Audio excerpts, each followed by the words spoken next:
નું એક પણ શબ્દની લહેર ન લાગે. અને જેને જેને લહેર લાગી છે ને બાપા, ઈ ભવ સાગર તરી જાય. એટલે બાપુએ કીધું કે પતિ કે પાવન અધમ ઉદાહરણ, પતિ કે પાવન અધમ ઉદાહરણ, ભક્ત વચન ભગવાન. વચનનું પાલન કર્યું હોય ગુરુ મહારાજનું અને રામદેવજી મહારાજના પદનું પાલન કર્યું હોય. આપણા સવારામ બાપાએ કીધું છે કે મરજીવા મોજુને માણે, કોઈ મળે મને મરેલા. મરેલા કોને કહેવાય? જેને ભાવ નથી, જ્ઞાન નથી, કોઈ વસ્તુનું આચરણ પાલન નથી. અને મરજીવા મળી જા, માન મોટા પભે માન તજીને આવી જા આંધળા. ફોગડ ફંદાની માય ફસાયો સિદ્ધ નિજ ધર્મ, માને મોઈન મોટે પે નહીં હાથે પોરાન. સમજ્યા?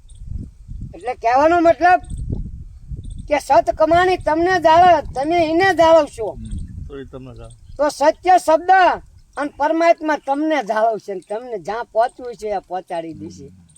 પણ મને તો એવું મારા ભાઈલા દેખાય છે કે ગુરુ મહારાજની મરજી હોય ને તો હાથમાં પતાળ પડ્યો હોય ને અને કદાચ ખોખરે જ નો હીરો હોય ને અને સાચો બનાવો ને તો ઘડી ઘડી અને બનાવી દે. અને એવા ટપલા મારે ને એવો ઘણ મારે ને યારણ ઉપર રાખે. બાલવા જેટલું હે ને મન ડગતું હોય ને એને ચીતાના ઘાટ ઉપર લાવી અને સૂન મંડળમાં ઠેઠ પહોંચાડી દે. શું પણ શૂન્યમાંથી સર્જન કરવું હોય તો સદગુરુ શબ્દને કોઈ પણ આજે ભૂલતા નહીં.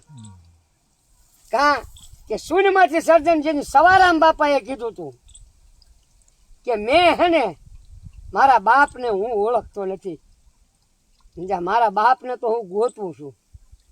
પણ ફૂલગઢ સ્વામી મહારાજના પ્રતાપે અને સદગુરુ મહારાજના પ્રતાપે ત્રિવેદીના તાપને ઉજવી નાખ્યું ને સવારામ બાપાએ.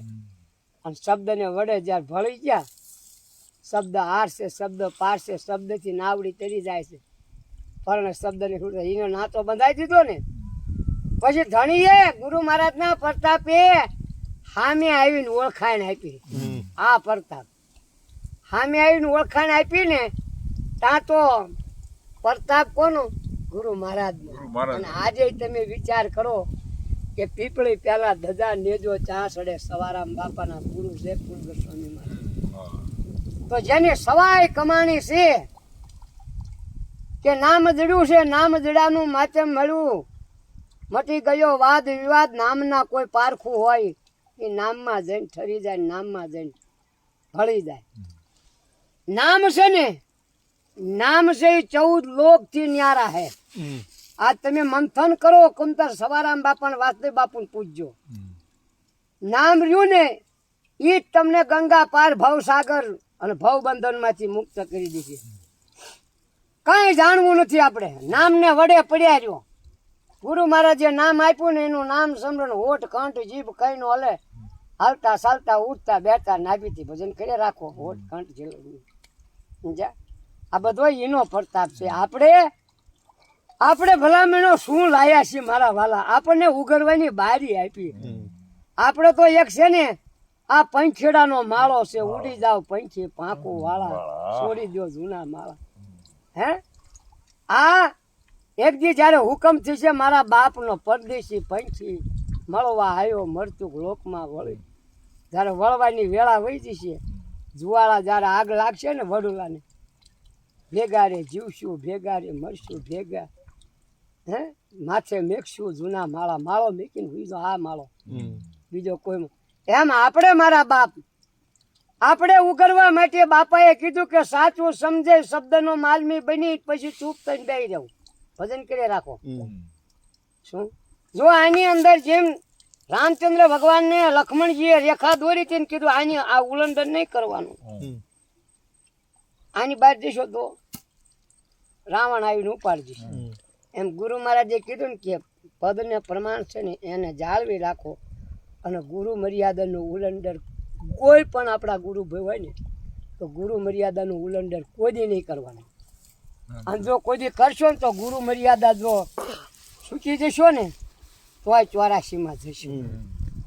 તો 84 આપણે જોઈ નથી. 84 ને જ જોઈ પણ 84 લાખ અવનીમાંથી ઉગરવા માટે આપણને આ બારી છે.